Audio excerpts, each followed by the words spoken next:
Et on se retrouve pour le jour 15. Donc du coup, j'espère que ces podcasts vous plaisent. Je suis en train de songer qu'il me faut une introduction. Il me faut à tout prix une introduction. Je sais que jamais quoi dire. Quoi qu'il en soit, installez-vous confortablement. Installe-toi confortablement. On va arrêter les formalités. On va rentrer dans notre amitié. Et nous voici pour le jour 15. Cet écrit arrive après une journée méditative et sportive, hier, avec une marche solo de plusieurs kilomètres. Mon record personnel jusqu'à aujourd'hui. Je suis vraiment fier de cette progression pour le coup. J'y ai perdu mes fidèles compagnons d'ailleurs, mes tongs offertes par un couple d'amis importants à mes yeux, qui ont fait leur temps après ces centaines de kilomètres marchés ensemble. Et bien que je sorte de cette journée avec des coups de soleil sur les membres et le crâne, j'en suis ressorti fier de moi. Durant ces 9 heures de marche, j'ai pu observer énormément de pensées, énormément de nouvelles pensées. Comme si pour s'occuper de ce temps, mon cerveau avait mis en route sa faculté de overthinker, mais dans le bon sens du terme, dans l'édition de nouvelles pensées, de nouvelles croyances plus alignées à moi, ou à celui que j'aspire à devenir. J'ai actuellement commencé 3 livres, j'ai eu une idée vague du 4e, pas assez puissante pour m'en souvenir, mais il n'empêche que je nourris actuellement un élan de frustration. Pourtant, je me suis autorisé une journée à faire ce qui me plaît, à regarder One Piece. Mais au fur et à mesure, je me frustre de ne pas passer à l'action pour ce que je souhaite, pour les rêves qui m'animent et qui me donnent parfois des insomnies. Et d'un autre côté, j'ai compris que je ne dois pas m'en vouloir pour ces moments. Avec ce que j'ai écrit jeudi dernier, j'ai créé un changement à l'intérieur très important, très libérateur du passé. Et je suis encore en train de récupérer de cet événement si intense. Étonnamment, même si à force de me lire, on comprend très vite que le hasard n'existe pas. Ma mère m'a envoyé un message pour prendre de mes nouvelles suite à mon état de fatigue, accumulé qu'elle a senti hier durant l'appel familial en visio. Moulot, comment vas-tu aujourd'hui ? Tu t'es remis de ta marche intense et des coups de soleil ? Ce à quoi je répondis que j'ai eu une journée un peu off aujourd'hui. Bien que j'ai travaillé ce matin, j'ai passé ma journée allongée dans le lit à regarder un dessin animé, alors que j'avais l'occasion de bosser pendant 36 heures techniquement, sur mes projets, avant de retourner bosser. J'avais largement le temps d'écrire mes 5 pages que je me suis fixées ce week-end. Étonnamment encore, je tiens ma règle d'écriture tous les 2 jours. Enfin bref.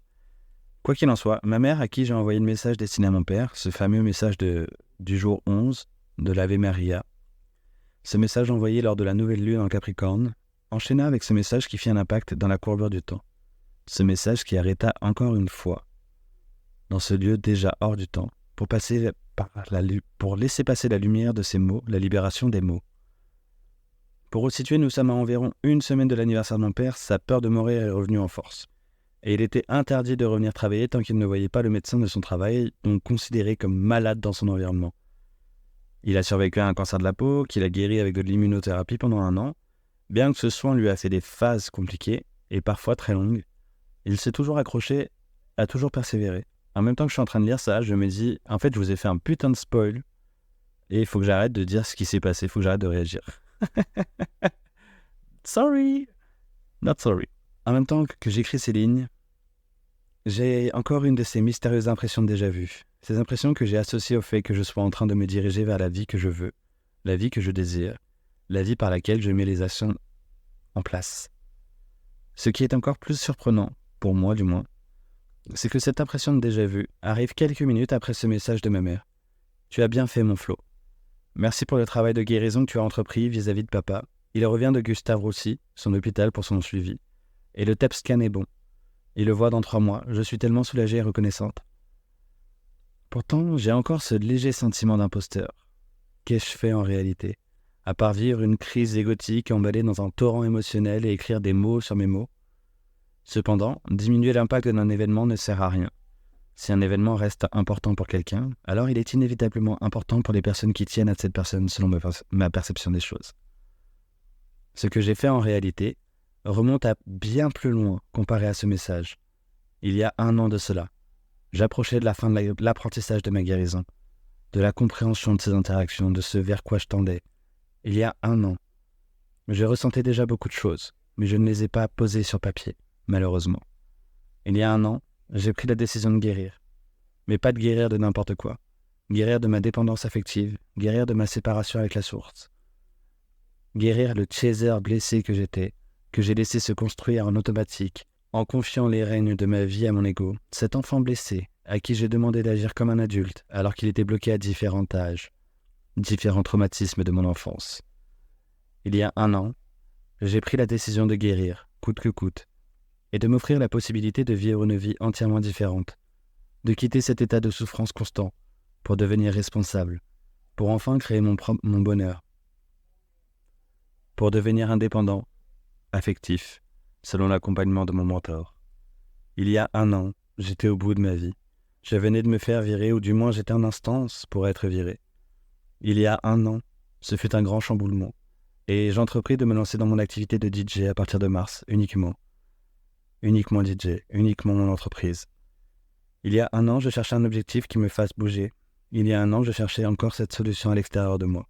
Il a donc fallu qu'une suite de décisions, d'actions et de réactions m'amène en Australie, où j'ai pu travailler mes capacités médiumniques et communiquer avec mon grand-père paternel, qui m'a affirmé qu'il m'accompagnera dans ma vie pendant cette période d'isolement, dans un lieu semblable à son lieu de vie, pour travailler le transgénérationnel. Premièrement, nous allons nous présenter, à tour de rôle. Écris juste ce qui vient en te laissant porter. Et si tu as des questions, note-les, et conserve les réponses que tu t'apportes. Révélation de la prophétie des Andes, la 7, si je ne m'abuse. Comme tu le vois, il y aura de l'éclaircissement plus tard, et c'est ok. Moi, c'est Dédé, ton grand-père paternel. Il me semble qu'il était temps qu'on apprenne à se connaître, mon petit-fils.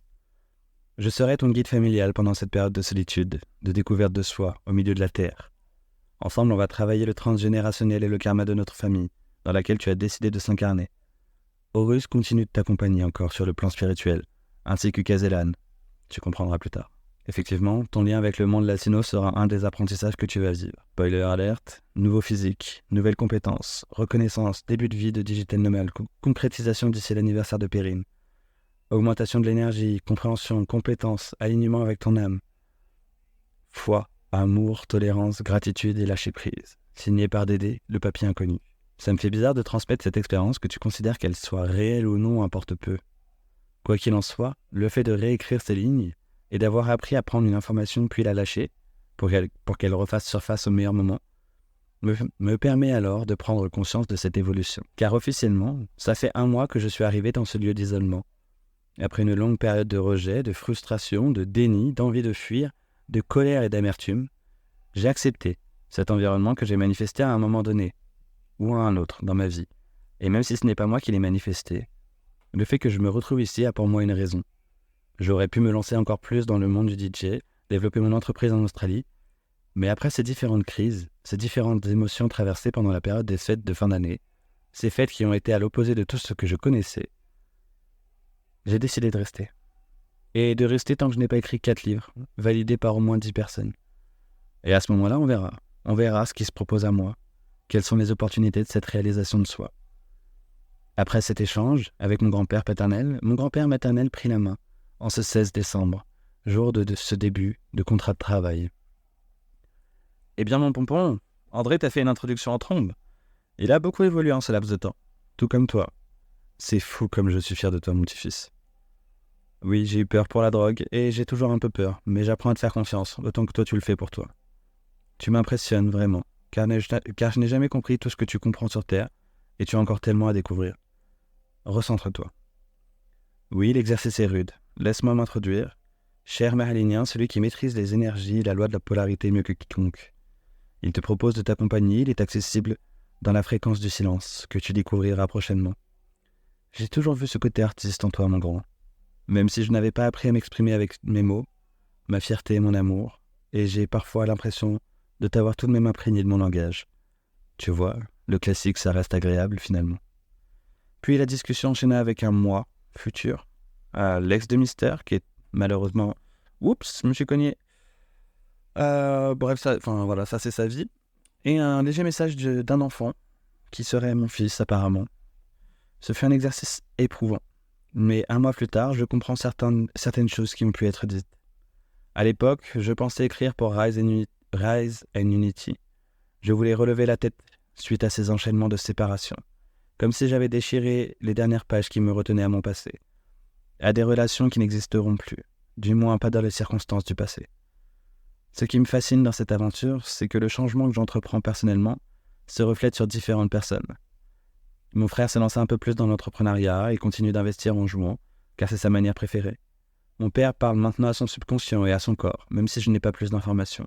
Je ressens dans l'énergie qu'il reprogramme son cerveau, qu'il a retrouvé cette flamme intérieure, ce désir de vivre. Ma mère, quant à elle, entame la chirurgie qui modifiera son corps à tout jamais dans 3 semaines, après des années d'attente, et une année intense en émotions. Prise de conscience et travail personnel. Ma sœur et mon beau-frère ont démarré un travail qui leur correspond plus. Ils travaillent chez le plus grand revendeur de la toile et ont des journées actives et productives qui les aident à perdre du poids. D'ailleurs, ma belle-sœur aussi a maigri. Et je vois des amis changer également. Alexis s'est enfin engagé dans une relation, a suivi son cœur et fait face à ses peurs, ce qui a amené un environnement très compliqué à vivre. Ce décor de manque, de peur, de faire face à ces peurs-là pour découvrir les ressources nécessaires à la suite de sa vie. Et je l'entends encore me dire, faut que j'arrête de tout interpréter, tout analyser. Je suis peut-être dans le faux, mais si je le fais, c'est que je ressens que c'est ce qu'il faut que je fasse. S'il y a bien une chose que j'ai acquis et développée de mon parcours flamme jumelle, c'est de croire en mes ressentis. D'ailleurs, je capte aussi les changements des personnes qui me sont proches. Mon mentor continue de manière assidue à se développer, à impacter le monde à son échelle, avec son expérience et ses compétences acquises. J'ai également un ami que j'ai longtemps admiré, pour ensuite redéfinir notre amitié sur un seuil d'égalité.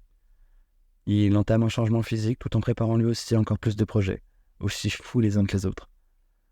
Et d'une manière ou d'une autre, au vu de notre lien, je sais que Mister change et évolue également.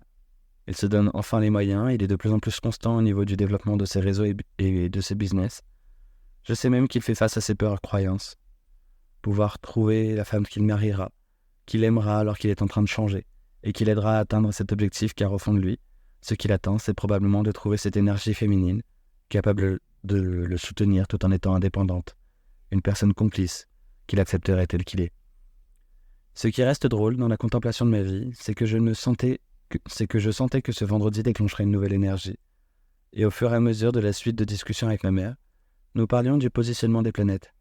Ah bah oui, Pluton, la planète qui incarne les peurs, la mort et la renaissance, la planète qui permet l'abondance de l'âme. Eh bien, j'ai appris ce soir que Pluton rentrerait dans les degrés du Verseau à partir du 21 janvier, et pour environ 20 ans, un des cycles les plus longs de la révolution de Pluton. Du coup, j'écoute une conférence de 2 heures sur Pluton et ses influences, les différentes signes et ce que cela pourrait apporter à chacun, tout en écrivant ces lignes en plein milieu de la nuit. Il est temps d'écrire sur 44, le livre du parcours flamme jumelle. Il est temps d'être transparent, d'avancer tous ensemble vers notre guérison. Alors que j'avançais sur le regroupement des questions les plus communes, je suis passé à un univers musical qui correspond plus à mon état de flow. Après avoir découvert une chanson de trap sortie il y a un jour, le géant du monde vidéographique de la toile me propose alors une chanson qui a bercé mon parcours flamme jumelle depuis un moment maintenant. Aléatoirement et sans aucun lien, ce réseau social d'information, de partage et d'émotion me propose une musique d'Asia, History. Une chanson qui parle de séparation, de relations amoureuses passées, et de remise en question dans l'ensemble. Ce qui m'a toujours fait rire avec cet artiste, c'est le lien que j'en ai fait. Outre les paroles profondes et enivrantes, le nom de cet artiste m'a rappelé, lorsque je l'ai découvert, le nom de l'ange gardien de Mister, son ange gardien de naissance, Asalia. Très comique ces synchronicités, ce mode parano que tout bon chaser a, mais est-on vraiment sûr que ce soit de la surinterprétation, de la paranoïa, ou toute autre dérive que l'on pourrait utiliser pour se dénigrer ?